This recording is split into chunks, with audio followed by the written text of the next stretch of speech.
Welcome to Ancient Relics Keeper, where lost truths, ancient mysteries, and forbidden history collide. Let's question the past and uncover what was never meant to be found. The fundamental constants of our universe, gravity, the speed of light, are precisely tuned for life to exist. Change them slightly and we vanish. Some physicists now ask a radical question. Is this precision an accident, or is it by design? In the grand theater of modern physics and cosmology, few questions are as profound or as persistent as the one posed by the apparent fine-tuning of our universe. As our understanding of the cosmos has deepened over the past century, scientists have come to a startling and deeply unsettling realization. The very existence of a universe capable of supporting complexity, structure, and ultimately life appears to hinge on a small set of fundamental numbers being exquisitely and improbably precise. These are the fundamental constants of nature, the bedrock numerical values upon which all the laws of physics are built. They are the seemingly arbitrary numbers that dictate the strength of gravity, the speed of light, the mass of an electron, and the energy density of empty space. For a long time, these numbers were simply taken as given brute facts of the universe we happen to inhabit. But as physicists have explored the consequences of altering these constants, even by the tiniest amounts, in their theoretical models, a remarkable picture has emerged. It is a picture of a universe balanced on an impossibly sharp knife's edge. A slight nudge in any direction, a fractional change in any of these key values, and the universe as we know it, a universe of stars, galaxies, planets, and people, would cease to exist, dissolving into a sterile and uninteresting void. This is the fine-tuning problem, a profound puzzle that challenges the very foundations of cosmology and forces us to ask a deeply uncomfortable question. Is the life-giving nature of our universe the result of an extraordinary cosmic coincidence, or does it point towards a deeper, more mysterious principle at work? The first and most crucial set of these finely tuned values are the Goldilocks constants, so named because they seem to be just right for life. These are the numbers that govern the four fundamental forces of nature: gravity, electromagnetism, and the strong and weak nuclear forces. The strength of these forces is not a logical necessity. In our mathematical models, they could theoretically have any value. Yet, they possess the exact strengths needed to create a stable and complex cosmos. Consider the strong nuclear force, the powerful glue that binds protons and neutrons together to form atomic nuclei.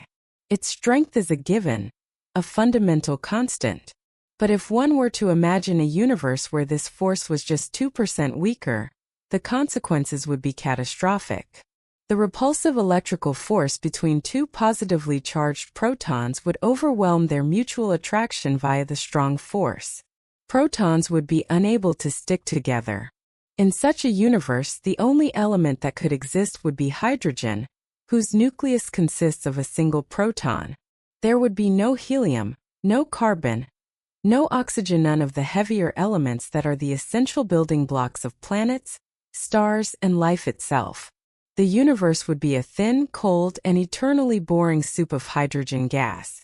Conversely, if the strong nuclear force were just 2% stronger, the consequences would be equally dire. Protons and neutrons would bind together with such incredible tenacity that nearly all the hydrogen in the early universe would have been fused into heavier elements in the Big Bang. There would be no hydrogen left to serve as the long-burning fuel for stars like our Sun.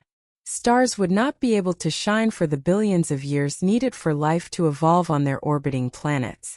Again, a universe hostile to complexity would be the result. Our universe exists in the razor-thin sliver of possibility between these two sterile extremes. The force of gravity provides another startling example.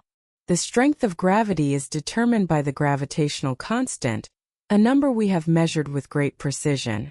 In our universe, gravity is a remarkably weak force compared to the others, but its long-range influence is what allows matter to clump together to form galaxies, stars, and planets.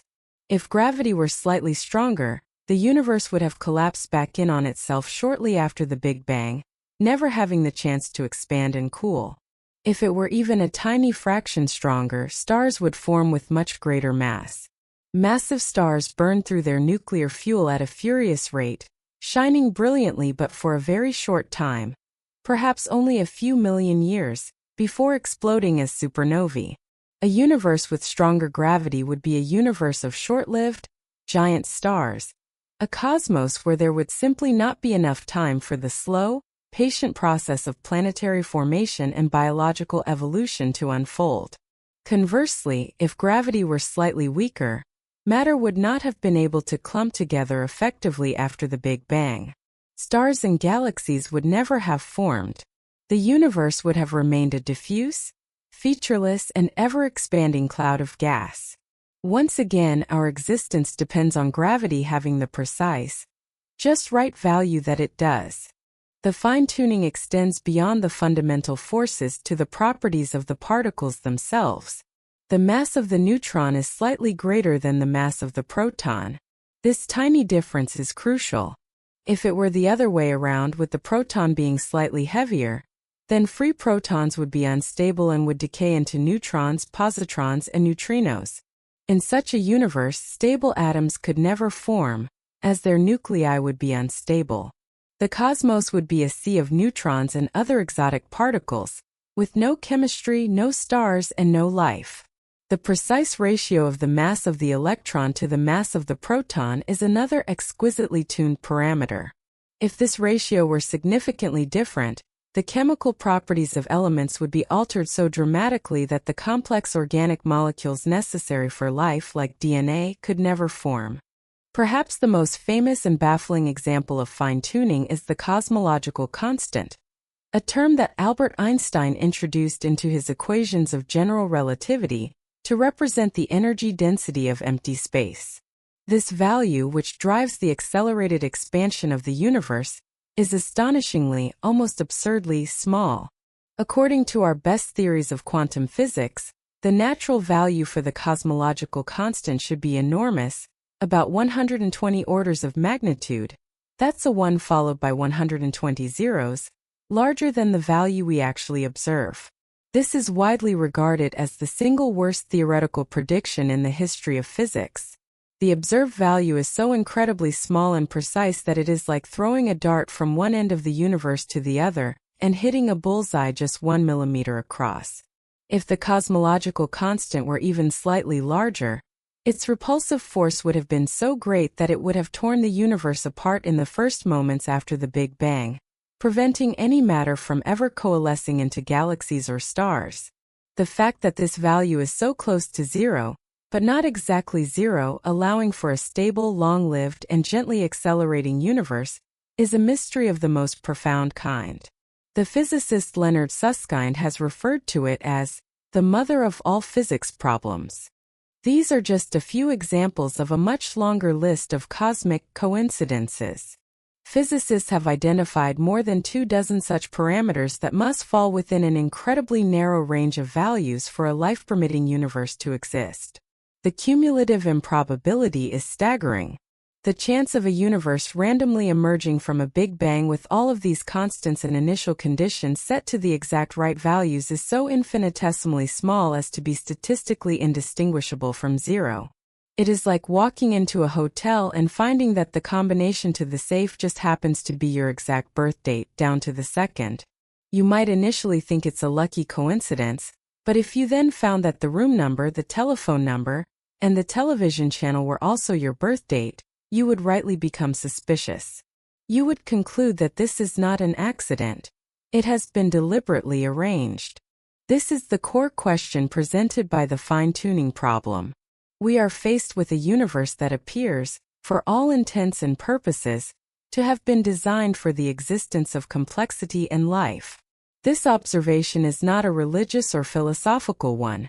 It is a direct and unavoidable consequence of our best and most rigorously tested physical theories. The universe is not a random, chaotic mess. It is a place of exquisite and improbable order. So, how do we explain this? How do we account for our incredible statistical luck? This question has pushed cosmologists and theoretical physicists to the very edge of scientific inquiry. forcing them to confront the possibility that the universe is far stranger and more mysterious than we have ever imagined. The fine-tuning problem is not a minor detail. It is a fundamental clue to the ultimate nature of reality, a clue that suggests that our universe is either one of an infinite number of cosmic chances, a product of a deeper, undiscovered law, or something else entirely. The puzzle of our cosmic lottery win remains the central, unsolved mystery of modern cosmology. The fine-tuning problem, with its startling implication that our universe is exquisitely balanced on a knife's edge of possibility, presents one of the most significant challenges in modern cosmology. The observation that a handful of fundamental constants appear to be just right for the existence of life is not a fringe idea. It is a direct consequence of our best physical theories. Faced with this profound and deeply unsettling puzzle, the scientific community has not shied away. Instead, it has risen to the challenge, proposing a number of powerful and intellectually rigorous explanations. These are not wild speculations, but serious scientific hypotheses, born from the leading edges of theoretical physics and cosmology. They represent the mainstream orthodox attempts to solve the riddle of our apparent cosmic good fortune, without resorting to supernatural or non-scientific explanations. The three principal contenders in this intellectual arena are the anthropic principle, the multiverse hypothesis, and the hope for a future, all-encompassing theory of everything. Each of these approaches offers a different and fascinating perspective on the nature of reality, and together they define the landscape of the scientific debate on why our universe seems so perfectly suited for us. The first and, in many ways, most philosophically subtle of these explanations is the anthropic principle. The principle comes in several forms, but its core idea, known as the weak anthropic principle (WAP), is a deceptively simple and powerful statement of selection bias. It argues that we should not be surprised to find ourselves living in a universe whose properties are compatible with the existence of intelligent life, because if the universe's properties were not compatible with our existence, we would not be here to observe it in the first place. It is a form of observational selection effect. The very fact that we are here to ask the question, why is the universe so finely tuned? Preselects a universe that is by definition finely tuned. To understand this, consider an analogy. Imagine you wake up on a beautiful, temperate, and life-sustaining planet. You might be tempted to marvel at your incredible luck. Of all the trillions of planets in the galaxy, you happen to be on one with liquid water, a breathable atmosphere, and a stable star. But this is not a coincidence at all. You are a carbon-based, water-dependent life form. You could only have woken up on such a planet. Your existence is predicated on these conditions being met.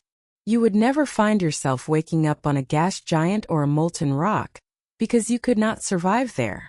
In the same way, the anthropic principle argues that we, as intelligent observers, could only find ourselves in a universe whose fundamental constants allow for the formation of stars, planets, and the complex chemistry of life. The universes that are not finely tuned may well exist, but they are sterile and unobserved, cosmic wastelands with no one in them to ponder their own inhospitable nature. The weak anthropic principle is not a scientific theory in the sense that it makes testable predictions. It is, rather, a philosophical razor, a principle of reasoning that cautions us against drawing grand conclusions from our own existence.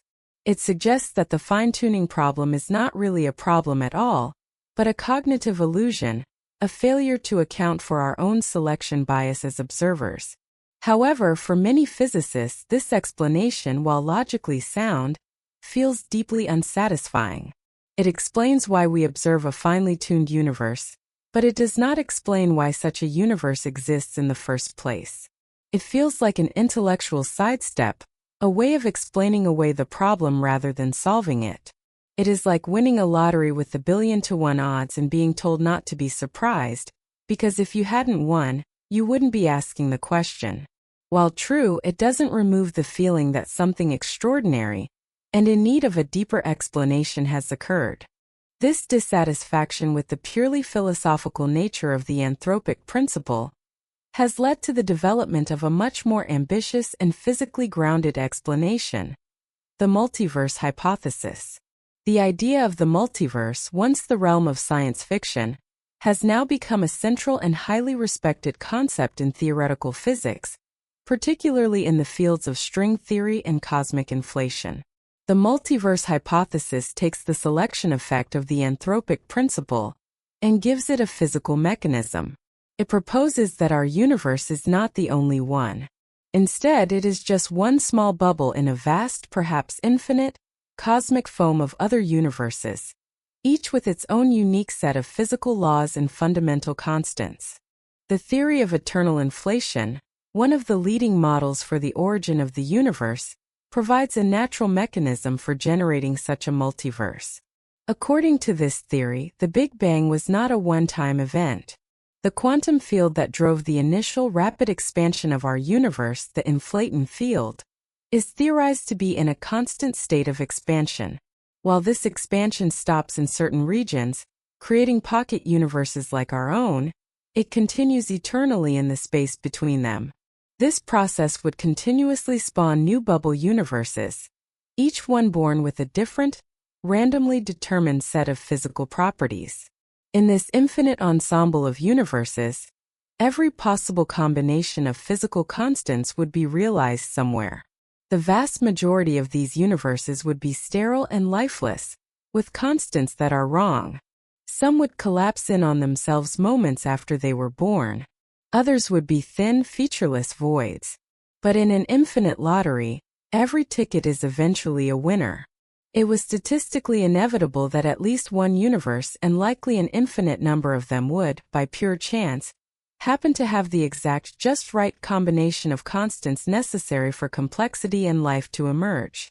The multiverse hypothesis, combined with the anthropic principle, provides a powerful and elegant solution to the fine-tuning problem.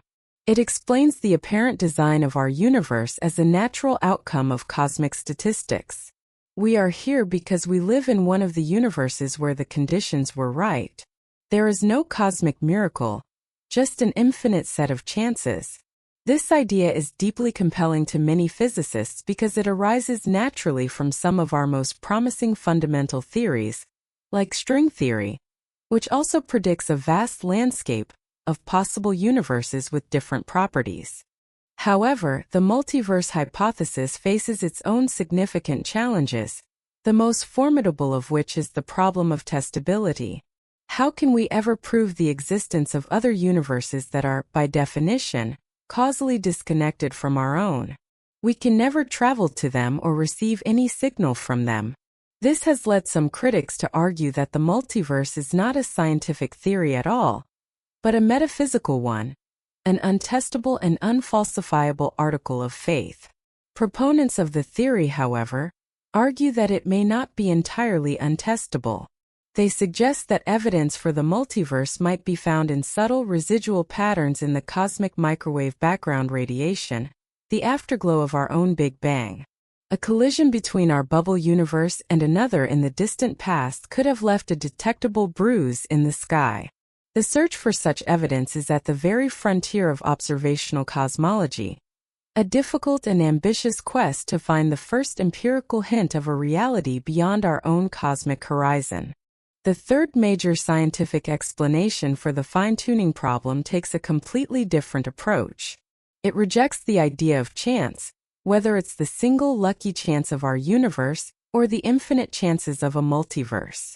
Instead, it proposes that the values of the fundamental constants are not random at all, but are, in fact, a matter of deep physical necessity. This is the great hope of a theory of everything, a single, unified, and complete theory of physics that would describe all the forces and particles of nature within one elegant mathematical framework. The quest for a theory of everything has been the holy grail of theoretical physics for the past century, a dream pursued by Einstein and his successors. The idea is that our current theories, the Standard Model of particle physics and Einstein's theory of general relativity, are incomplete, low-energy approximations of a more fundamental underlying theory. Physicists hope that this final theory, perhaps some version of string theory, M theory, or loop quantum gravity, will show that the fundamental constants are not arbitrary parameters that could be different. Instead, their values will be uniquely and precisely determined by the internal logic and mathematical consistency of the theory itself. In this view, there is only one mathematically possible way for a consistent universe to be, and that is the way our universe is. The strength of gravity, the mass of the electron, these numbers are not a lucky roll of the cosmic dice. They are as fundamental and necessary as the fact that the ratio of a circle's circumference to its diameter is pi. If such a theory were to be discovered and confirmed, it would provide the most definitive and intellectually satisfying solution to the fine-tuning problem. It would eliminate the need for either the anthropic principle or the multiverse, by showing that the universe had no other choice but to be the way it is. The apparent fine-tuning for life would then be a genuine, and perhaps deeply meaningful, coincidence. It would mean that the one and only way a universe can exist is a way that is also conducive to the emergence of complexity and consciousness. The challenge, of course, is that we do not yet have such a theory.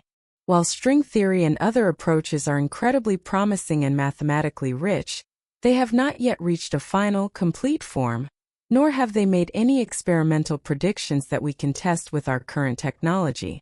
Furthermore, some versions of these theories, particularly string theory, seem to point in the opposite direction, suggesting not a unique universe, but the vast landscape of possible universes that underpins the multiverse hypothesis. The scientific community is currently divided on which path is more likely to be correct. These three great ideas, the anthropic principle, the multiverse, and a theory of everything, represent the primary orthodox scientific responses to the profound puzzle of our finely tuned universe. They are the tools with which science is grappling with one of the deepest questions of existence. Each offers a plausible, though as yet unproven, path towards a solution.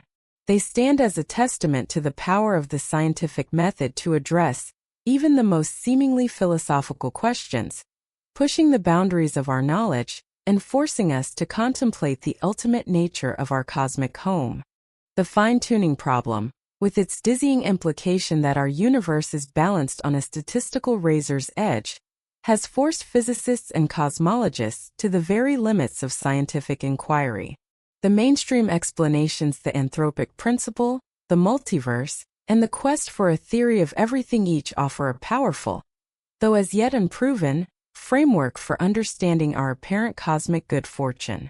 However, there exists another, far more radical and speculative possibility, a hypothesis that steps outside the conventional boundaries of cosmology and ventures into the realm of what might be called speculative metaphysics, grounded in the principles of advanced theoretical physics. This is the laboratory universe hypothesis. It proposes a third and startling alternative to the dichotomy of chance and necessity, the idea that the fine-tuning of our universe is the result of neither a lucky accident nor a deep physical law, but of deliberate and intelligent design.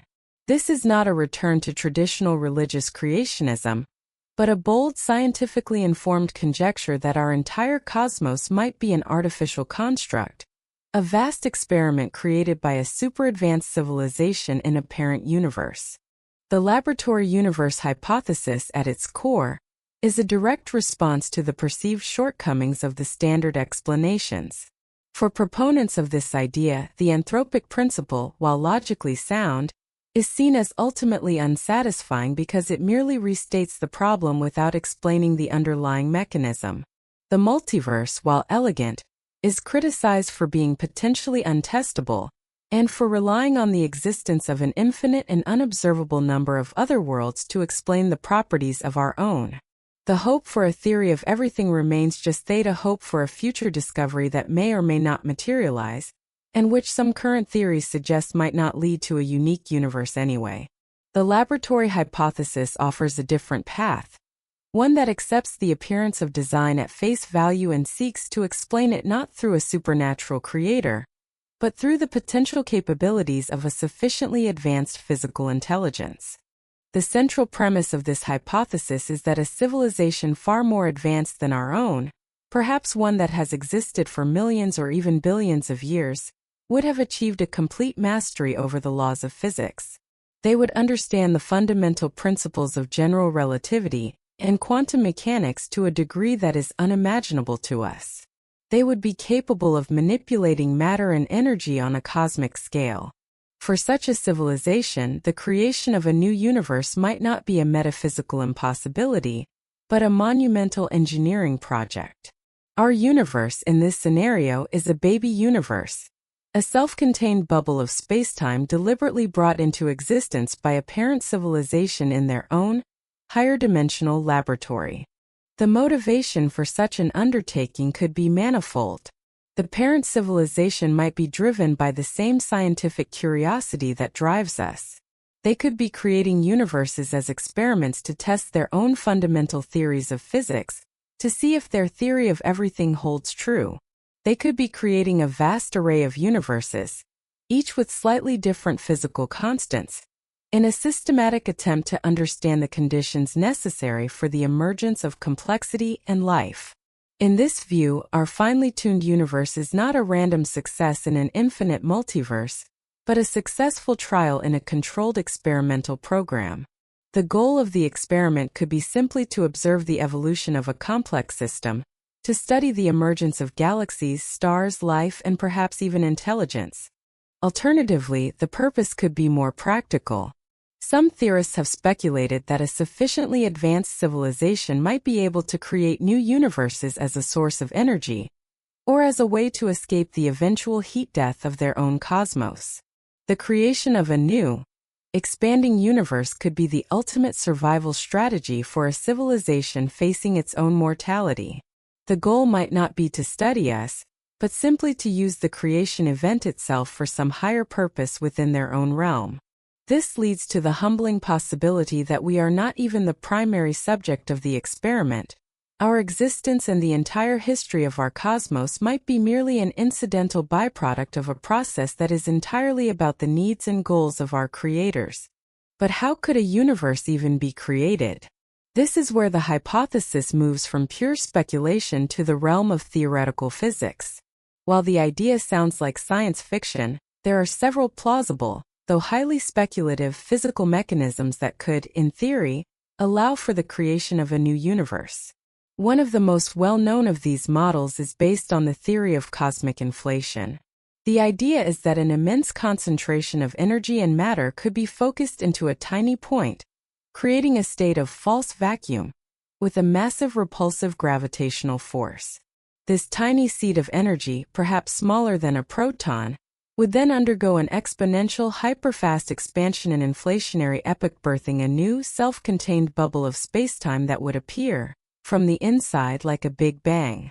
This new universe would be causally disconnected from its parent, an independent cosmos with its own destiny. A more specific version of this idea, known as the black hole creation model, suggests that black holes could be the gateways to new universes. According to some theories that attempt to unite general relativity and quantum mechanics, the singularity at the heart of a black hole, a point of infinite density, might not be the end of the story. Instead of matter being crushed out of existence, the extreme conditions within the black hole could trigger a rebound, creating a new, expanding universe on the other side of the singularity. In this scenario, a super-advanced civilization would not need to create a Big Bang from scratch. They would only need to master the technology to create a tiny, artificial black hole with the precise properties needed to spawn a new universe. Our entire vast cosmos could be the inflated interior of a black hole that exists in the space-time of our creators. This idea is poetically symmetrical. The objects in our universe that we see as the ultimate endpoints of matter and time could, in fact, be the very seeds of new beginnings. If our universe was indeed created in a laboratory, it would provide a simple and direct explanation for the fine-tuning problem. The constants are just right because they were deliberately set that way by the experimenters. The creators, with their complete understanding of physics, would have known exactly which values for the gravitational constant, the strong nuclear force, and the cosmological constant were needed to produce a long-lived, stable universe capable of generating complexity. They would have dialed in these values before pressing the start button on their cosmic experiment. The fine-tuning would be no more mysterious than the fact that the temperature and humidity in a biological incubator are perfectly set to allow an egg to hatch. It is a product of intelligent design and purpose. This hypothesis, while intellectually provocative, is also deeply unsettling, as it raises a host of profound and disquieting questions about our own existence. The first and most obvious is, are we being watched? If we are living in an experiment, does that imply the existence of experimenters who are observing our every move? Not necessarily. The experiment could be a fire and forget type. The creator's interest may have been solely in the initial conditions, to see if a universe with these specific laws would work. Once the universe was successfully created, they might have had no further interest in or ability to observe its internal evolution. Our cosmos could be like one of countless petri dishes, seeded with the right ingredients and then left on a shelf to see what grows, with no one bothering to look through the microscope. Alternatively, any observation could be happening at a level that is completely beyond our comprehension or detection. The creators, existing in a higher dimensional space, might be able to perceive the entirety of our four-dimensional spacetime from the Big Bang to the far future as a single static object, in the same way that we can see all of a cartoon character's life laid out in the frames of a comic strip. Their observation would not be an active process of spying, but a fundamental property of their higher dimensional perception.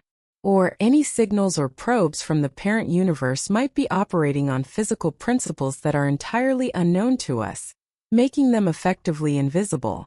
The question of whether we are being watched, therefore, remains open, a possibility that is as fascinating as it is unnerving. The biggest challenge facing the laboratory universe hypothesis is, of course, the profound problem of testability. How could we, as beings living inside the experiment, ever hope to prove the existence of the laboratory outside? By its very nature, the hypothesis seems to place its central claim beyond the reach of empirical science. This has led many critics to argue that it is not a scientific theory at all, but a form of modern secular deism, a god of the physicists, that is just as unfalsifiable as any traditional religious belief. Proponents, however, maintain that the hypothesis may not be entirely beyond testing. They argue that a created universe might bear subtle, maker's marks, or artifacts from the creation process. One speculative possibility is that there might be very subtle anomalies in the large-scale structure of the universe, or in the cosmic microwave background radiation that are not consistent with a purely natural origin. These could be the faint, residual echoes of the mechanism that created our universe. Another, more ambitious idea is that the creators may have deliberately encoded a message into the fabric of reality itself, a message that would only become decipherable to a civilization that had reached a certain level of scientific maturity. This message in a bottle could be hidden in the precise values of the physical constants, or in the structure of the laws of physics. The search for such a message, while a long shot, is a tantalizing possibility.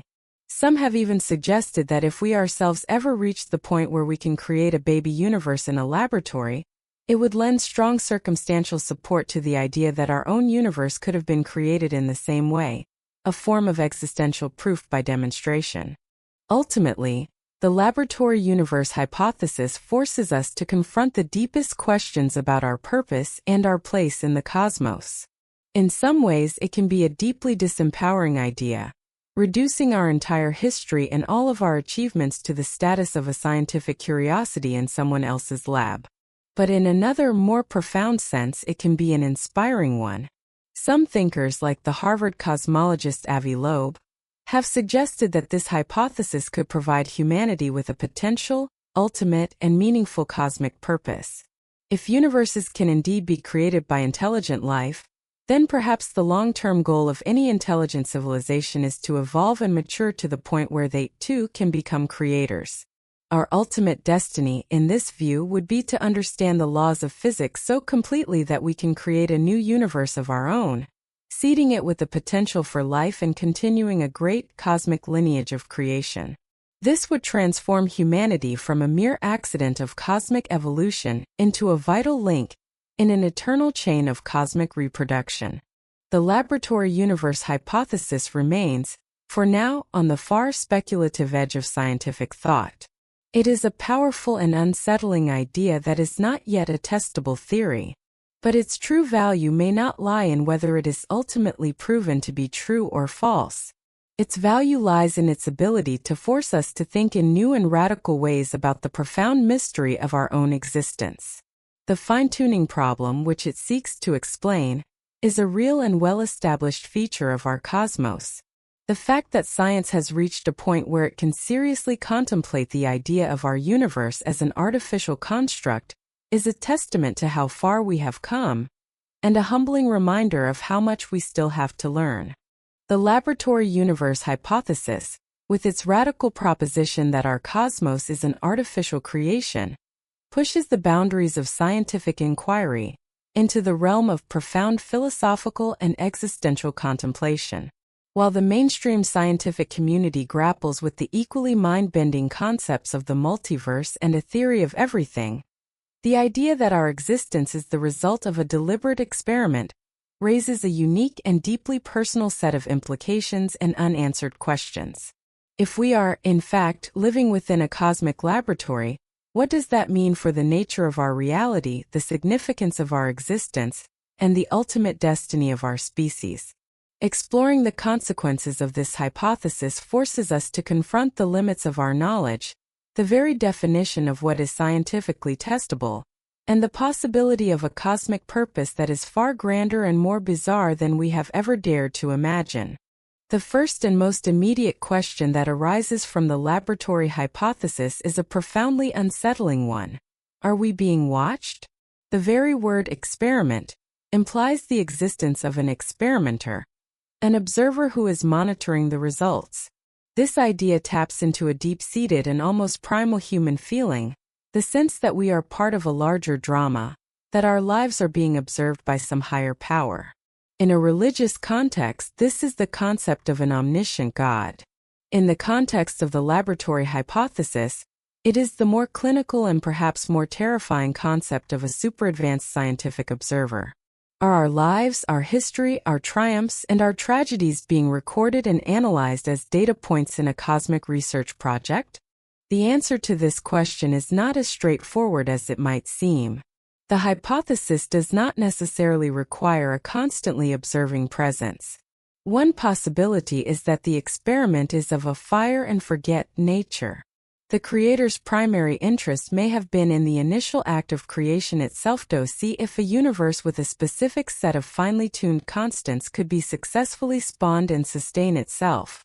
Once the Big Bang was initiated and the new universe began its long process of expansion and evolution, the creators may have simply moved on to their next project. Our cosmos could be like one of countless petri dishes, seeded with the right ingredients and then left on a cosmic shelf to see what, if anything, would grow. In this scenario, we are not being watched because the experimenters are no longer interested in the outcome, or the sheer number of experiments they are running makes the detailed observation of any single one impractical. Another possibility is that the nature of observation by a higher dimensional intelligence would be completely alien to our understanding. If the creators exist in a realm with more spatial dimensions than our own, as some theories of physics suggest, their perception of our universe could be radically different. A popular analogy, though an imperfect one, is to consider our relationship with the two-dimensional world, like the surface of a piece of paper. As three-dimensional beings, we can perceive the entire 2D world at once. We can see every point on the paper simultaneously. Similarly, a being existing in a higher dimensional bulk space might be able to perceive our entire four-dimensional spacetime continuum from the Big Bang to the final heat death as a single, static, complete object. Their observation would not be a process of watching events unfold in time, as we experience it, but a timeless and holistic perception of our entire cosmic history. In this sense, we would be observed, but not in a way that involves any active monitoring or interference. The question of whether they are watching us now would be meaningless, as their perception would transcend our concept of now.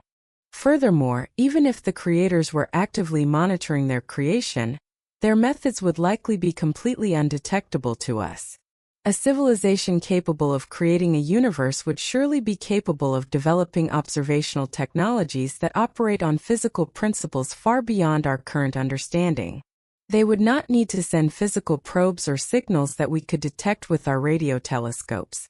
Their methods of data collection could be woven into the very fabric of the physical laws of our universe, as subtle and as fundamental as the force of gravity or the charge of an electron. We could be living in a perfect cosmic surveillance state, and we would have absolutely no way of ever knowing it.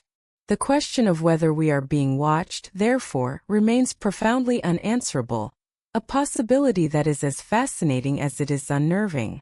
This leads directly to the biggest scientific and philosophical challenge facing the laboratory universe hypothesis, the problem of testability. Science at its core is an empirical discipline. A theory is considered scientific only if it makes falsifiable predictions, that is, if there is some conceivable experiment or observation that could prove it wrong. The theory of gravity, for example, makes the testable prediction that if you drop an apple, it will fall to the ground. If one day we dropped an apple and it floated upwards, the theory would be falsified and would need to be revised. But how could we ever test the hypothesis that our universe was created in a lab? We are, by definition, inside the experiment. How can we ever hope to get a glimpse of the world outside? This is the primary criticism leveled against the hypothesis by many in the scientific community. They argue that it is not a scientific theory, but a metaphysical or philosophical speculation, because it appears to be inherently unfalsifiable. Any and all evidence we gather will always be from within our universe. We have no access to the control group, no way to compare our created universe with the natural one. This, the critics argue, places the idea in the same category as religious belief, something you can choose to believe in, but which can never be proven or disproven by scientific means. Proponents of the hypothesis, however, are not so quick to concede that it is entirely untestable. While they admit that direct proof is likely impossible, they argue that there may be forms of indirect or circumstantial evidence that could lend support to the idea. One intriguing and highly speculative possibility is the search for a maker's mark, or an artifact of the creation process. If our universe was created through some artificial mechanism, that process might not have been perfectly seamless. It could have left behind subtle anomalies, small deviations from what a purely natural universe would look like. These might be found in the large-scale structure of the cosmos, perhaps a slight, inexplicable asymmetry in the cosmic microwave background radiation, or a strange pattern in the distribution of galaxies that cannot be accounted for by our current cosmological models. The search for such anomalies is already a major focus of modern cosmology, and the discovery of a feature that defies all natural explanations could, at the very least, be seen as consistent with the idea of an artificial origin. Another, even more speculative idea is that the creators may have deliberately encoded a message into the fabric of reality itself. This message in a bottle could be a way for the experimenters to communicate the artificial nature of the universe to any intelligent life that evolves within it and reaches a sufficient level of scientific maturity. Such a message would have to be incredibly subtle and fundamental to avoid interfering with the natural evolution of the cosmos. It might be hidden in the precise numerical values of the fundamental physical constants. Perhaps the digits of the fine structure constant or the cosmological constant, when expressed in a certain mathematical base, would reveal a non-random pattern, a fragment of an intelligent code. The discovery of such a pattern would be a world-shattering event, a moment of contact of the most profound kind imaginable. While the search for such a message is an extreme long shot, it is a testament to the creative ways in which scientists are thinking about how to test even the most seemingly untestable ideas. A third and perhaps more plausible path to lending support to the hypothesis is through our own technological development. If humanity, in the distant future, reaches a point where we ourselves can understand the laws of physics so completely that we are able to create a new baby universe in our own laboratories, it would serve as a powerful form of proof by demonstration.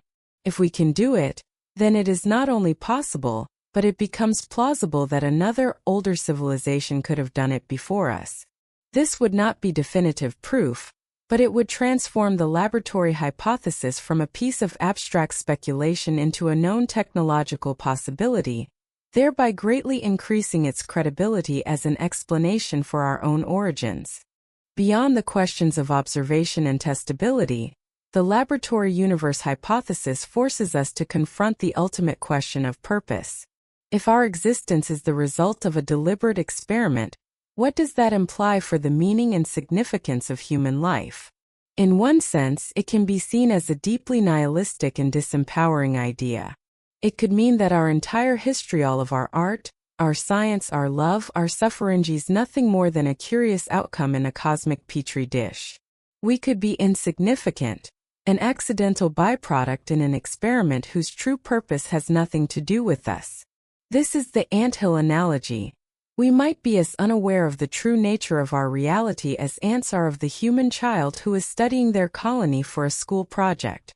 However, there is another, far more inspiring and empowering way to interpret the implications of this hypothesis. This view has been championed by thinkers like the Harvard cosmologist Avi Loeb. He suggests that if universes can indeed be created by technologically advanced civilizations, it could provide humanity with the potential, ultimate, and deeply meaningful cosmic purpose. The long arc of cosmic evolution, in this view, is not just about the random emergence of life, but about the emergence of intelligence that is capable of understanding the universe and, eventually, of recreating it. The ultimate goal of an intelligent species, perhaps the very reason that the universe is structured to produce intelligence in the first place, is to mature to the point where they become capable of becoming creators themselves. In this grand cosmic lineage, our role would be to become the next link in the chain. Our ultimate destiny would be to master the laws of physics, to learn how to manipulate energy and space-time, and to one day create a new universe of our own. We would then see this new universe with the potential for life, passing on the cosmic torch. This would transform the story of humanity from a brief, accidental flicker of consciousness on a tiny planet into a vital and necessary chapter in an eternal, multi-generational story of cosmic reproduction. It would give our scientific and technological progress a profound, almost sacred meaning. Every new discovery, every step we take towards a deeper understanding of the cosmos, would be a step towards fulfilling our ultimate purpose as a species. The laboratory universe hypothesis, therefore, remains on the far speculative frontier of scientific thought. It is not yet a testable theory, and it may never be. But its true value lies in the way it forces us to think beyond our conventional boundaries, to challenge our most basic assumptions about our reality. The fine-tuning problem that it seeks to explain is a real and profound feature of our universe, a feature that the greatest minds in physics are still struggling to understand. The fact that a hypothesis as radical as the artificial creation of our cosmos is now being seriously discussed by credible scientists is a testament to how deep the mystery of our existence truly is. It is a humbling reminder that the universe is not only stranger than we imagine, but it may be stranger than we can imagine. The laboratory universe hypothesis remains on the far edge of science, but the fine-tuning problem it seeks to explain is real, forcing us to confront the deepest questions about our own existence and our place in the cosmic order. Deep in a South African gold mine, nearly 2 miles underground, scientists found something impossible. A community of microbes living in total darkness, isolated from the sun for billions of years. This discovery is reshaping everything we know about where life can exist. The quest to understand the limits of life is one of the most fundamental and enduring pursuits in science. For most of human history, our conception of the biosphere, the sphere of life, was a profoundly limited one, confined to the thin, sunlit veneer of our planet's surface. Life, in all its bewildering diversity, was seen as a phenomenon inextricably linked to the sun. From the phytoplankton in the oceans to the tallest trees in the rainforest, the entire great engine of Earth's ecosystem was understood to be powered by photosynthesis, the miraculous process of converting sunlight into chemical energy. But in the late 20th and early 21st centuries, a new and revolutionary idea began to take hold: the concept of a deep biosphere, a hidden world of life existing miles beneath our feet, completely divorced from the sunlit world above. To prove its existence, scientists would have to venture into some of the most extreme and inaccessible environments on the planet. Their search would lead them deep into the Earth's crust, into the sweltering high-pressure world of South Africa's gold mines, where they would drill into ancient rock and tap into water that had been isolated for billions of years, ultimately finding a community of living organisms that would forever change our definition of where life is possible. The setting for this extraordinary search is as dramatic as the discovery itself. The Witwatersrand Basin in South Africa is a geological marvel, an ancient crater that, over billions of years, became the repository for the world's richest gold deposits. To get at this treasure, mining companies have had to push the boundaries of engineering, creating the deepest mines on Earth. Among these is the Mponeng Gold Mine, a colossal subterranean complex that descends nearly 4 kilometers, 2.5 miles, into the Earth's crust. To work at these depths is to enter another world. The ambient temperature of the rock can exceed 60 degrees Celsius, 140 degrees Fahrenheit, and the pressure is immense. It is an environment that is profoundly hostile to human life, requiring a massive infrastructure of cooling and ventilation systems to make it survivable for the miners. For a new breed of scientists known as geobiologists, however, this extreme environment was not a hazard. It was an opportunity. They saw the deep mines not just as a source of gold, but as a unique natural laboratory. The mine shafts provided unprecedented access to a part of the planet that is normally unreachable: the deep continental crust. These scientists, led by figures like Tullis Onstadt from Princeton University and Li-Hung Lin from National Taiwan University, were on a quest to answer a fundamental question. Does life exist in these deep, isolated environments, and if so, how does it survive? They were searching for the deep biosphere, a theoretical ecosystem that would be completely independent of the sun-powered world on the surface. The central challenge of this search was to find a sample that was completely pristine and uncontaminated. The deep mines are a busy industrial environment, teeming with human activity and the surface-dwelling microbes that travel with the miners, their equipment, and the vast quantities of water and air that are pumped underground for ventilation and cooling. To simply scrape a sample of rock from a tunnel wall would be to find a sample contaminated with modern surface-level life. The scientists needed to access an environment that had been hermetically sealed for geological time, a microbial lost world. Their ingenious solution was to look for ancient water. The ancient 2.8-billion-year-old rock of the Witwatersrand Basin is not a solid, impermeable mass. It is fractured and crisscrossed with a network of tiny fissures and cracks. Within these fissures, there are pockets of water that have been trapped for immense periods of time. This fossil water is a time capsule, a sample of the Earth's hydrosphere from a deep and ancient past, completely isolated from the rain and groundwater of the surface world. The scientific team hypothesized that if a deep biosphere existed, it would be found within these isolated pockets of ancient water. The process of collecting these samples was a feat of both engineering and extreme sanitation. The team would identify a promising water-bearing fissure deep in a newly blasted mine tunnel, often miles underground. Before any water could be collected, the face of the rock wall was meticulously sterilized, scrubbed, and sometimes even flame-treated to eliminate any surface contamination from the mine environment. Then a specialized, sterilized drill was used to bore a hole deep into the rock, past the zone of excavation damage, to intercept the water-bearing fracture. As the drill penetrated the fissure, the ancient water, under immense pressure, would gush out. The team, working in the sweltering heat, would then have to collect this water in sterilized containers, a difficult and often frustrating process.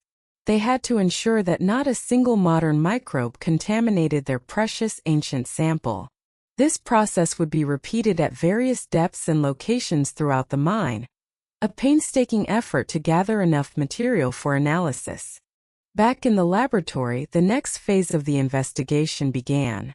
The ancient water itself was remarkable. Chemical analysis revealed that it was highly saline and had a chemistry completely different from surface water.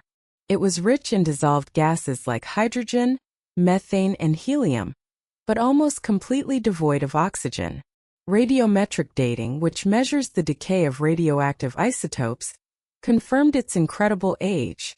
Some of the water samples were determined to have been isolated from the surface for tens of millions, and in some cases possibly even billions of years.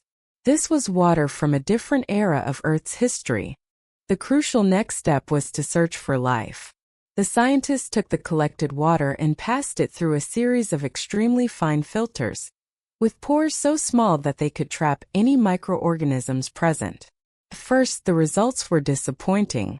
The water appeared to be sterile, but the team persevered, filtering vast quantities of the ancient water, sometimes hundreds of liters, to concentrate any potential life forms. Finally, their patience was rewarded. When they examined the filters under a powerful microscope, they saw them. Tiny rod-shaped cells. It was the first visual confirmation of life. To prove that these cells were not just dead remnants, but a living, viable community, they performed a series of sophisticated tests. They used special fluorescent dyes that would only bind to intact, living cells with active metabolisms. The cells on their filters lit up, confirming they were alive. The most definitive proof, however, came from DNA analysis. The team successfully extracted and sequenced the genetic material from the cells on their filters. The DNA sequences confirmed that the microbes were not contaminants from the surface. They belonged to a number of known bacterial groups, including firmicutes, but they were genetically distinct, representing new, previously undiscovered species and strains that were adapted to this unique, deep Earth environment. The analysis of one sample, collected from a depth of 2.8 kilometers, was particularly groundbreaking. It revealed an ecosystem of astonishing simplicity. The genetic analysis showed that the community was dominated by a single species of bacterium, which was later named Candidatus desulfurutus audaxviator. The name itself is a tribute to its extraordinary nature. Desulfurutus refers to its sulfate-reducing metabolism, and audaxviator is a quote from Jules Verne's novel Journey to the Center of the Earth, meaning bold traveler. This single species made up over 99.9% of the biomass in the sample. This was unheard of. Most ecosystems on Earth are characterized by a high degree of biodiversity, with many different species interacting in a complex food web. Here, deep beneath the Earth's surface, was an ecosystem of a single dominant species that was able to survive and thrive in complete isolation. The initial discovery of life in these deep, ancient waters was the landmark achievement. It was the first definitive proof of the existence of a deep biosphere, a world of life completely disconnected from the sunlit surface. It confirmed that the zone of life on our planet was not just a thin skin on its surface, but extended miles down into its rocky crust. The discovery raised a host of new and even more profound questions. How did these organisms survive? What did they eat? How long had they been there? The initial discovery of these bold travelers was just the first step in a much longer journey to understand the nature of this completely alien, subterranean world.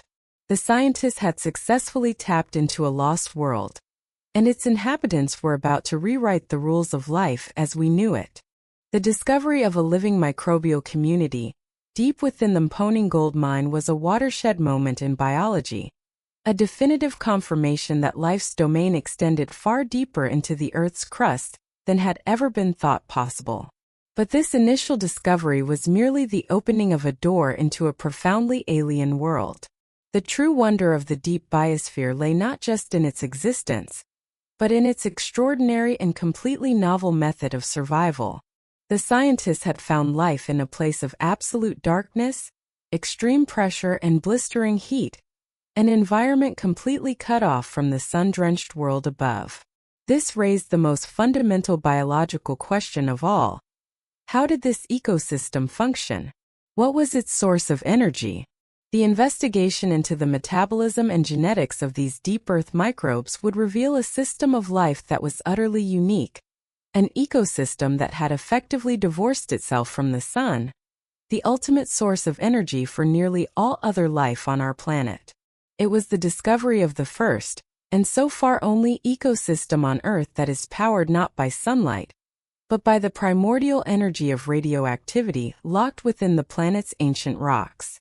To understand the revolutionary nature of this discovery, it is essential to appreciate the central unchallenged dogma of biology: the primacy of the sun. For centuries, our understanding of the web of life has been based on the foundational process of photosynthesis. At the base of almost every food chain on Earth are organisms, plants, algae, and some bacteria that can perform the miraculous trick of converting the energy of sunlight into the chemical energy of organic matter. These are the primary producers. They are then eaten by herbivores, primary consumers, which are in turn eaten by carnivores, secondary consumers. When these organisms die, they are broken down by decomposers, returning their nutrients to the soil to be used by the next generation of plants. This entire vast interconnected system, from the smallest blade of grass to the largest blue whale, is a solar-powered machine.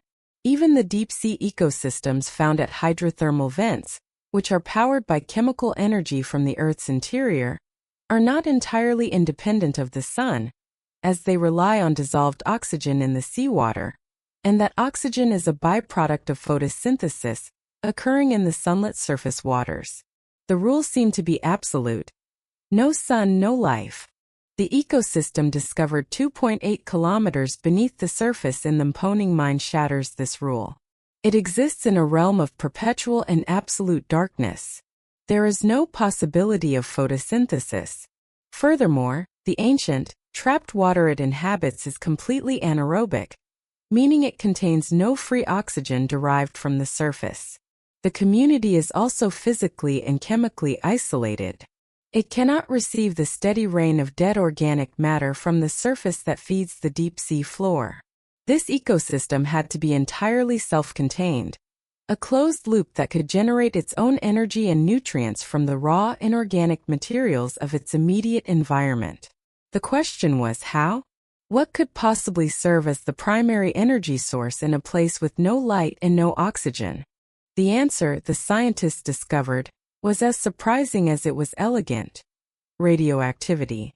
The ancient volcanic rock of the Witwatersrand Basin, in which the microbes were found, is naturally rich in radioactive elements, primarily uranium, thorium, and potassium.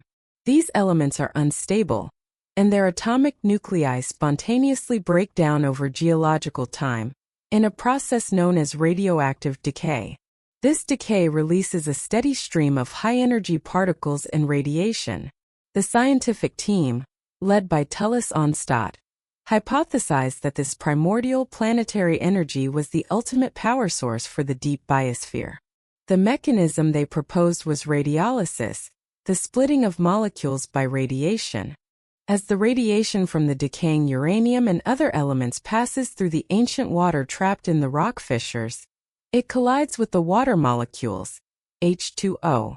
This collision has enough energy to break the strong chemical bonds of the water molecule, splitting it into its constituent parts, most notably free hydrogen gas, H2, and highly reactive oxygen-containing compounds like hydrogen peroxide. In essence, the radioactivity of the rocks was acting as a slow geological engine, constantly producing a supply of chemical fuel in the form of hydrogen gas. The microbes, the scientists discovered, had evolved to eat this hydrogen. The dominant species in the ecosystem, Candidatus desulphurutus audaxviator, is a type of bacterium known as a chemolithoautotroph, a name that perfectly describes its alien lifestyle. Chemo means it gets its energy from chemical reactions. Litho means it uses inorganic substances, literally, rock-eating. And autotroph means that, like a plant, it can create its own food from simple inorganic building blocks. D. Audaxviator is a master of this process. It takes the hydrogen gas produced by the radiolysis of water and combines it with dissolved sulfate, SO4, which is also present in the ancient water, derived from the surrounding minerals. This chemical reaction, known as sulfate reduction, releases a burst of energy, which the microbe then uses to power all of its life processes.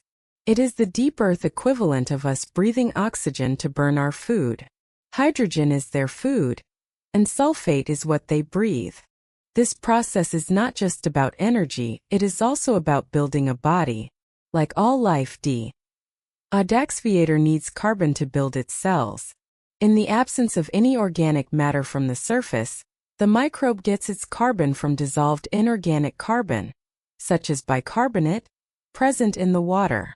It has the remarkable ability to fix this inorganic carbon, converting it into the complex organic molecules proteins, lipids, and DNA that make up its cellular structure.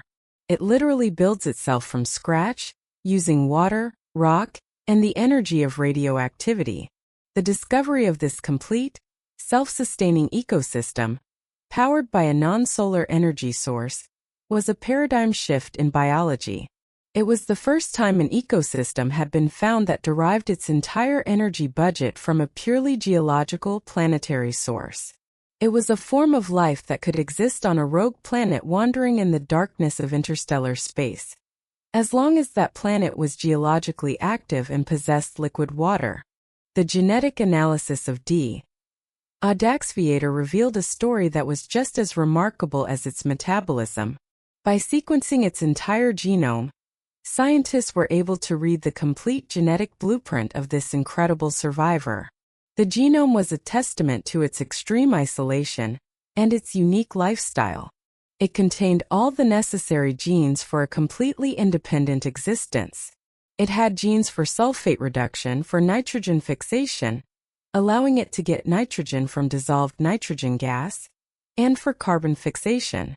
Uniquely, it also had genes to build its own amino acids, the building blocks of proteins, from scratch. It did not need to scavenge them from other organisms.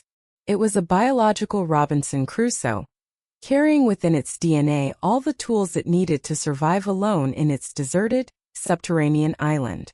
Even more fascinating was the story the genome told about the microbe's origins.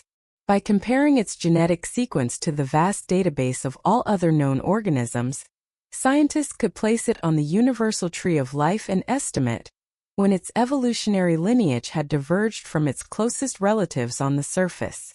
The analysis revealed that while D. audaxviator is related to other sulfate-reducing bacteria found in surface environments, its evolutionary path had split from these relatives a very, very long time ago. Since that time, they have been living and evolving in almost complete isolation, a lost world of microbes sealed off from the rest of the biosphere. They are, in a very real sense, living fossils, their genomes providing a glimpse of ancient biological pathways and strategies. The very name given to the species, Candidatus desulphurutus audaxviator, meaning bold traveler, is a tribute to this incredible journey. The name was inspired by a passage from Jules Verne's novel, Journey to the Center of the Earth, where the protagonist finds a Latin inscription that reads, "Descend, bold traveler, and you will attain the center of the earth." The microbe is the ultimate bold traveler, having descended into the Earth's crust and survived there for a vast and almost unimaginable period of geological time. The ecosystem it inhabits is the ultimate minimalist environment. The community is dominated by this single species, with very few other organisms present. This lack of biodiversity is a direct result of the extreme energy limitation of the environment. The energy produced by radiolysis is a slow, steady trickle, not the abundant flood of energy provided by the sun. Life in the deep biosphere is life lived in the slow lane. The microbes have an incredibly slow metabolism, and their reproductive cycle is thought to be extremely long, with cells dividing perhaps only once every 1,000 years or more. It is a world in a state of near-suspended animation, a community that is patiently and slowly sipping on the faint residual energy of the planet itself. The discovery of this alien and ancient ecosystem, with its radioactive power source and its billion-year isolation, was a profound and humbling moment in science. It revealed that the story of life on Earth was far richer and stranger than we had ever imagined, and that even in the deepest, darkest, and most seemingly hostile corners of our planet, life, in its relentless tenacity, had found a way. The discovery of a self-sustaining ecosystem deep within the Earth's crust, powered by radioactivity rather than sunlight, was a discovery of profound and far-reaching significance. It was not merely the addition of a new and exotic branch to the tree of life. It was a fundamental re-evaluation of the very definition of life and the conditions required to support it. For decades, the search for life beyond Earth, the field of astrobiology, has been guided by a central and seemingly self-evident principle: follow the water. This principle was, however, implicitly tied to a second, unspoken assumption: that life required a sun. The search for extraterrestrial life has therefore been a search for Goldilocks planets, worlds that exist within a narrow, temperate band around their parent star known as the habitable zone, where temperatures are just right for liquid water to exist on the planet's surface. The discovery of the deep biosphere in the Mponing mine shattered this sun-centric paradigm. It provided the first direct empirical proof that a complex, self-sustaining ecosystem could thrive in the complete absence of sunlight, powered by purely geological, planetary energy. This has forced a radical and exciting redefinition of the habitable zone, opening up a vast and previously unimagined new territory in the search for life, both on Earth and throughout the cosmos. The traditional concept of the habitable zone, sometimes called the circumstellar habitable zone, CHZ, is a simple and powerful one. It is defined as the range of orbital distances from a star, at which a planet's surface temperature would allow for the existence of liquid water.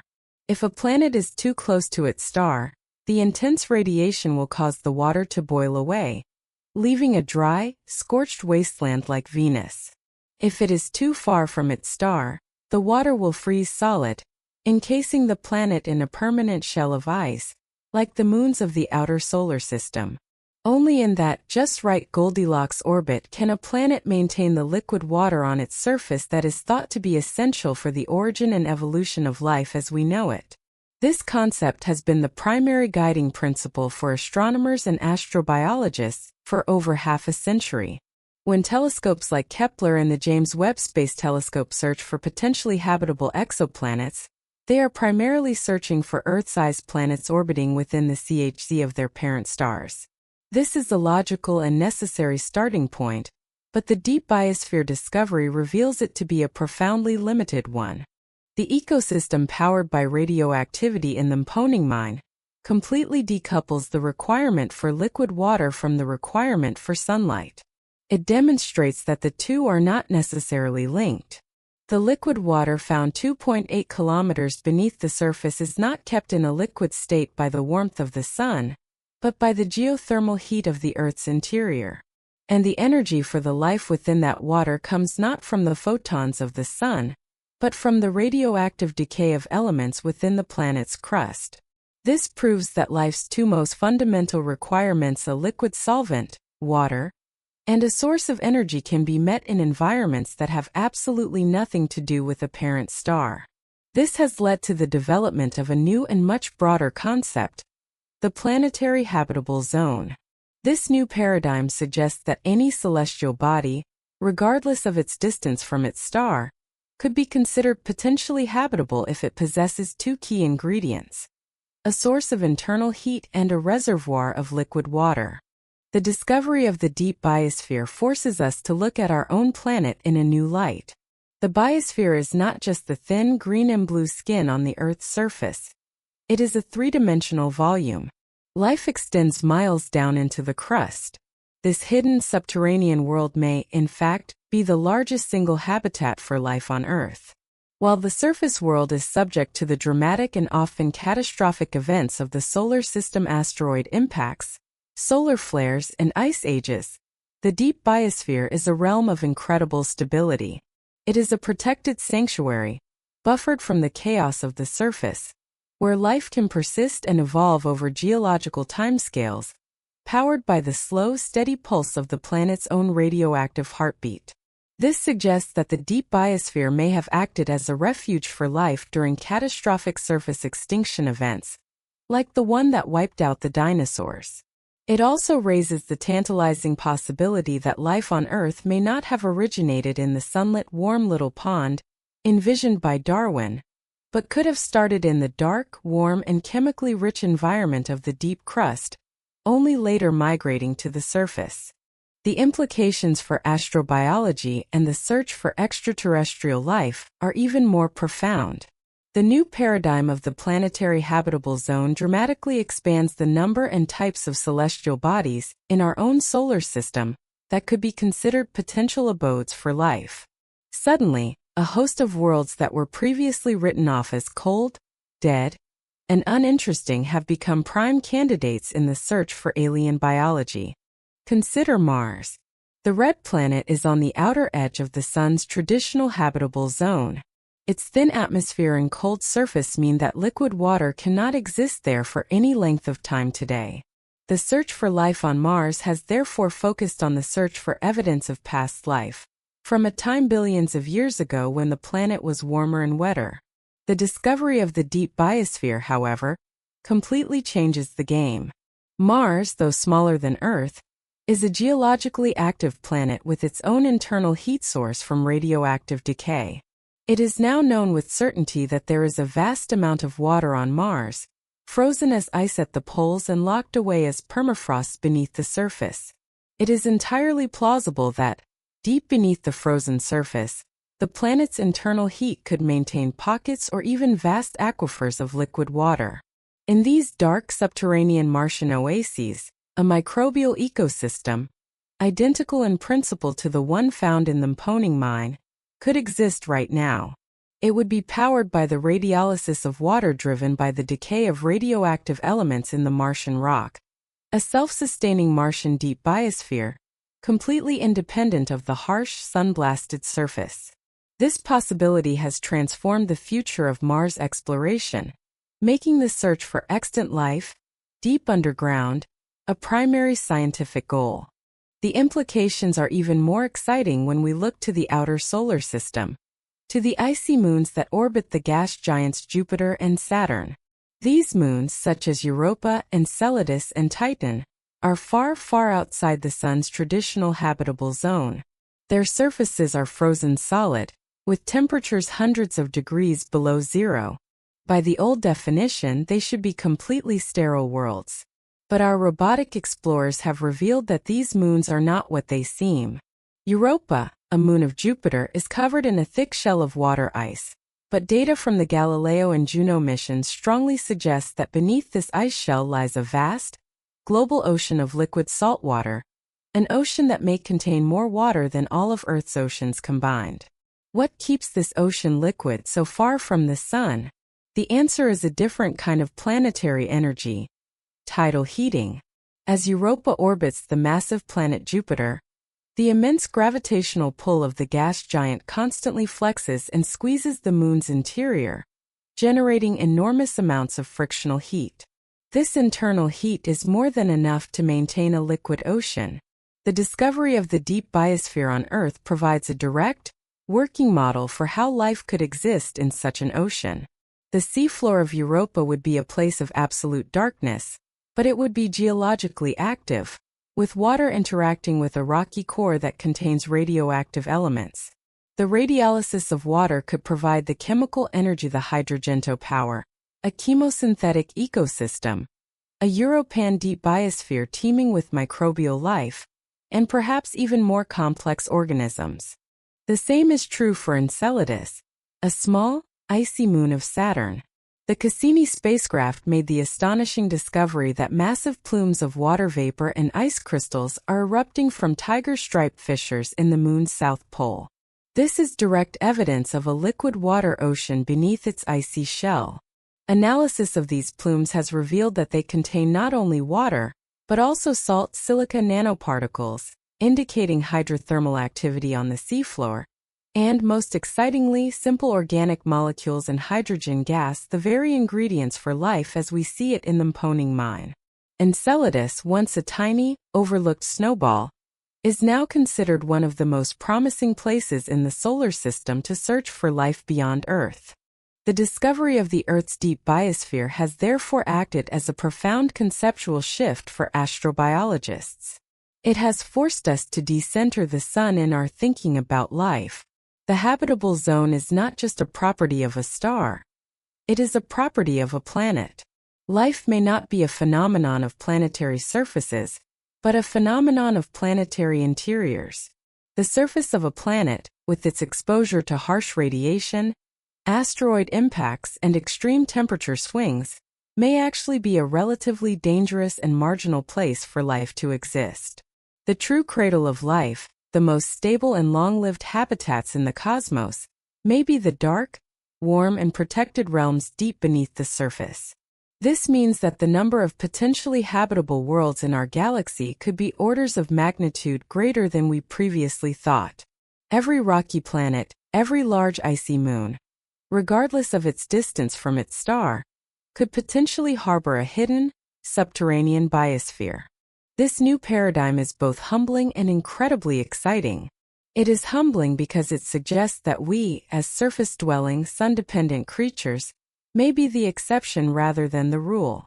The vast majority of life in the universe may be microbial, and may exist in perpetual darkness, completely unaware of the existence of stars or skies. It is exciting because it dramatically increases the odds that we are not alone in the universe. The search for life is no longer confined to the rare, Earth-like planets in the perfect orbits. It now extends to the vast, unexplored interiors of countless worlds. The microbes of the Mponing mine, our planet's own bold travelers, have done more than just reveal a hidden part of our own world's biology. They have provided us with a new map for the search for life elsewhere. A map that points not just to the distant, sunlit shores of other worlds, but to the deep, dark, and mysterious oceans within them. The discovery of the deep biosphere, a sunless ecosystem powered by the Earth's own radioactive energy, has fundamentally reshaped our understanding of the limits of life and dramatically expanded the potential search space for extraterrestrial biology. It is a discovery that has pushed the boundaries of what we thought was possible. Yet, as with all great scientific breakthroughs, it has raised a host of new and even more profound questions. The initial discovery in the Mponing gold mine was like opening a tiny window into a vast, hidden continent. We have confirmed that this continent exists, but we know almost nothing about its true extent, its history, or the full diversity of the life it might contain.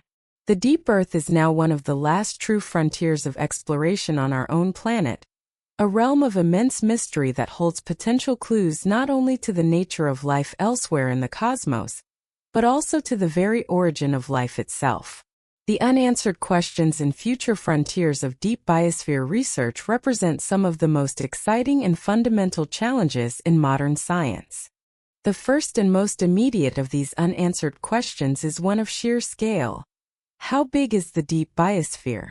Our current knowledge is based on a handful of painstakingly collected samples from a few specific locations, primarily deep mines and scientific drilling projects. These are mere pinpricks in the vastness of the Earth's crust. We have confirmed the existence of life at these points, but we have very little idea of how widespread it is. Is the deep biosphere a patchy and sparse phenomenon, confined to a few geologically favorable oases? Or is it a continuous, pervasive feature of the Earth's subsurface, a living matrix that extends for miles beneath all the continents and oceans? The preliminary evidence suggests the latter, and the potential implications are staggering.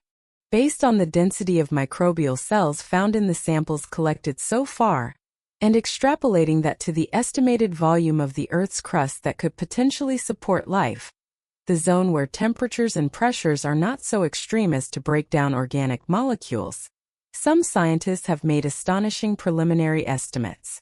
The total biomass, the sheer weight of living carbon off the deep biosphere, could be immense. Some of the more conservative estimates suggest it could be comparable to the total biomass of all life on the surface. More radical, but not implausible, calculations have proposed that the deep biosphere could contain more living matter than the entire surface world combined.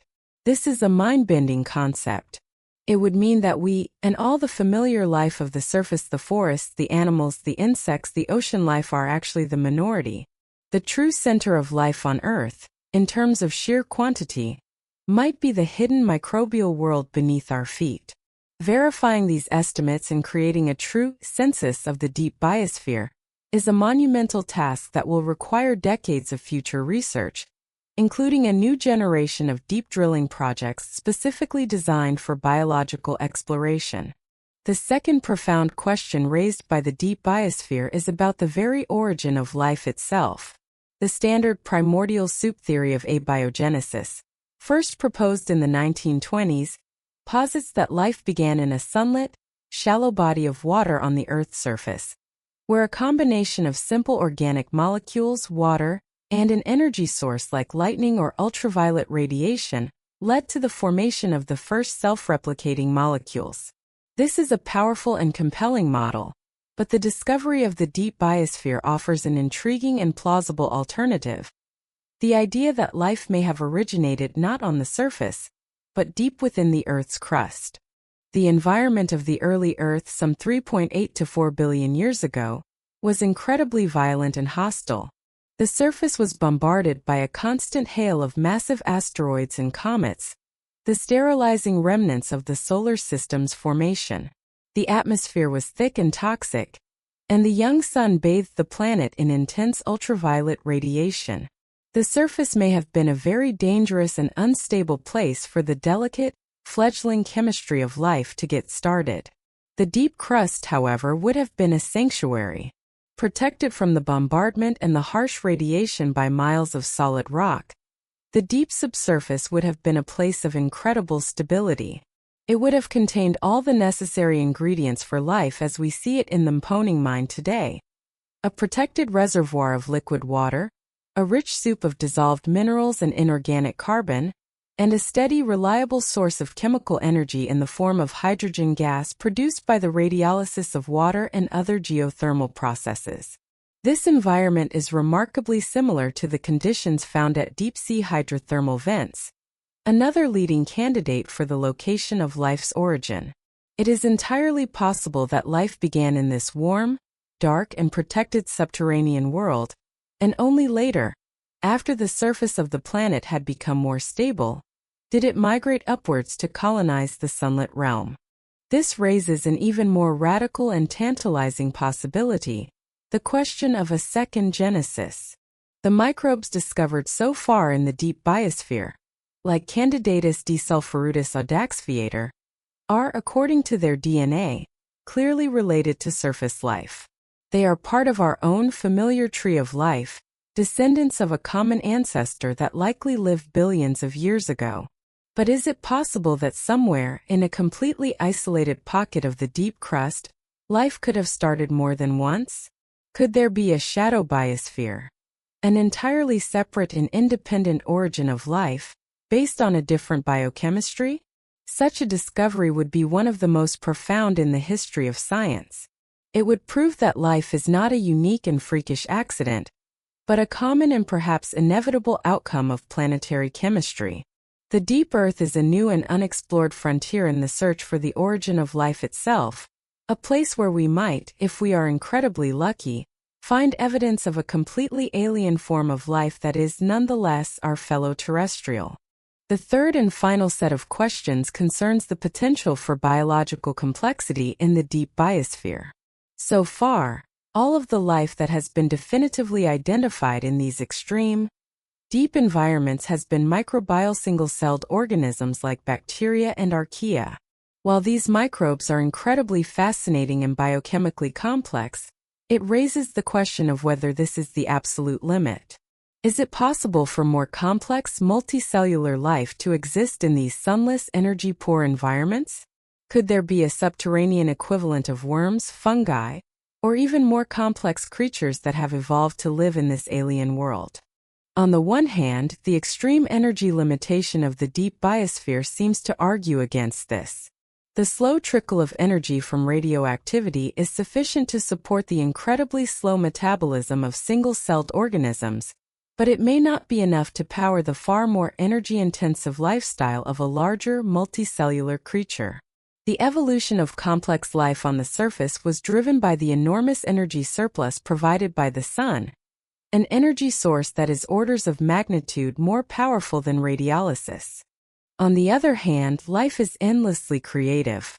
It is possible that in certain slightly more energy-rich pockets of the subsurface, or over the immense span of geological time, simple microbial communities could have evolved into more complex symbiotic associations, perhaps even giving rise to the first primitive multicellular organisms. The search for evidence of such life is a major goal of future deep biosphere research. Scientists will be looking for biomarkers, complex organic molecules that are known to be produced only by eukaryotic, complex cells in the water and rock samples they collect. The discovery of even the simplest multicellular life form in the deep biosphere would be another revolutionary moment, proving that complexity is not solely the domain of the sunlit world. The unanswered questions of the deep biosphere, its true size, its role in the origin of life, and its potential for complexity are the driving force behind a new age of geological and biological exploration. They are challenges that will require new technologies, more advanced drilling techniques that can penetrate deeper into the crust while remaining completely sterile, new generations of submersible probes that can explore the deep subsea floor biosphere, and more sensitive analytical tools that can detect the faintest signs of life and its chemistry. The microbes of the Mponing mine have given us the first tantalizing glimpse into a hidden Earth, a world that is as alien and as mysterious as any distant planet. They are a testament to the relentless and imaginative power of life, and a powerful guide in our ongoing search to understand our own origins and our place in the universe. The journey to the center of the Earth is no longer a work of science fiction. It is one of the most exciting and important frontiers of modern science. The microbes of the Mponing mine are more than a biological curiosity. They are a message from a hidden Earth, a testament to life's tenacity, and a powerful guide in our search for life elsewhere in the universe. Thanks for exploring with Ancient Relics Keeper. Stay curious, question everything, and remember the truth is often buried deeper than we think.